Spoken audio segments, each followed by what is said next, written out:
Bonsoir à toutes et à tous. Ce soir, je suis à la Briqueterie dans le Val-de-Marne pour la sortie de résidence de création de Hillel Kogan, qui présente donc une étape de travail du spectacle qui s'intitulera The Swan and the Pimp. C'est avec Carmel Ben Asher et Hillel Kogan. Et donc on va voir ce que ça donne parce que moi j'avais adoré We Love Arabs. Je vous remets le lien de la critique que j'en avais faite. Je l'avais vu au Tarmac. D'ailleurs, le Tarmac. Et je crois que tout le monde était assez unanime, tout le monde avait adoré ce spectacle. Donc j'ai vraiment hâte de voir un deuxième spectacle de lui. A tout de suite.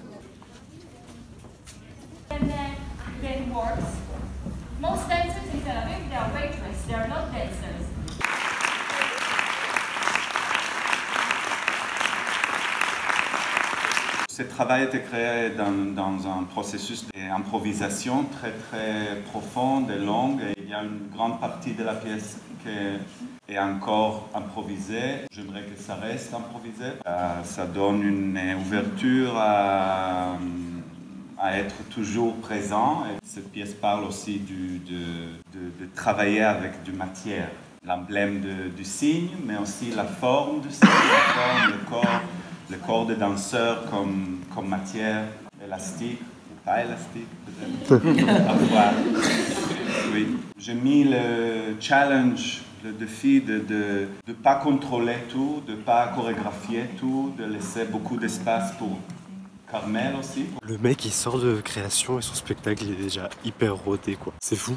Je suis toujours aussi fan. C'est très différent de We Love Arabs, très différent, beaucoup moins de textes, mais il y a quelques textes de rap. Alors là, ils étaient en hébreu surtitrés en français, mais qui sont d'une puissance. Je vais revenir dessus là parce que mon cerveau est trop enrhumé pour faire des critiques à chaud en ce moment. Je regrette pas d'avoir fait autant de métro pour venir voir ça. Donc parce que là, comment vous dire que j'ai 1h20 de métro pour rentrer chez moi. Faut en vouloir. Donc on en reparle plus tard. Ce qui est fascinant, je trouve, avec Hillel Kogan, c'est sa capacité de narration. Même dans un spectacle avec si peu de texte, il raconte quelque chose. Et sur la danse et sur le rapport du chorégraphe à la danse, sur le rapport du chorégraphe à la danseuse, et peut-être aussi son rapport à ce grand rôle du cygne qui s'appelle de Swan and the Pimp. Clairement un transfert sur la danseuse et peut-être sur cette impossibilité pour lui en tant qu'homme, en tant que chorégraphe, d'être un jour ce cygne blanc. Et je trouvais ça assez émouvant en fait qu'il reproduise ces mouvements. Ce que j'aime beaucoup, c'est que comme dans We Love Arabs, il explore les rapports de domination. Dans We Love Arabs, c'était beaucoup sur le verbal. Alors c'était un verbal qui était non violent,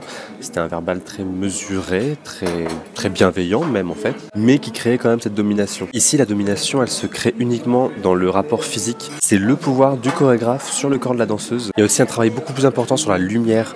Il y a des images super belles. Déjà, on est sur une boîte blanche, enfin une boîte, on est sur un double plan blanc. Et il y a un grand travail avec la fumée, avec les couleurs des lumières, avec des contre-jours. Ce qui est très fort aussi, c'est que tout en gardant son humour, moi je trouve qu'il réussit vraiment à nous émouvoir. Et c'est toujours ce difficile équilibre entre humour et traiter sérieusement un sujet. Et là d'ailleurs il prouve que les deux sont pas incompatibles. Parce que souvent pour traiter sérieusement un sujet, on le traite avec sérieux. Et là lui il le traite avec humour et ça fonctionne en fait, on comprend son message, on comprend où il veut aller, on comprend ce qu'il veut dire. Moi je suis vraiment conquis, j'ai hâte de voir la version finale, même si c'est déjà très abouti et j'ai l'impression que c'était la version finale. J'ai aucune idée de où et quand ça va être programmé, donc à suivre. Vous serez pas déçus après We Love Arabs qu'on avait tous aimé.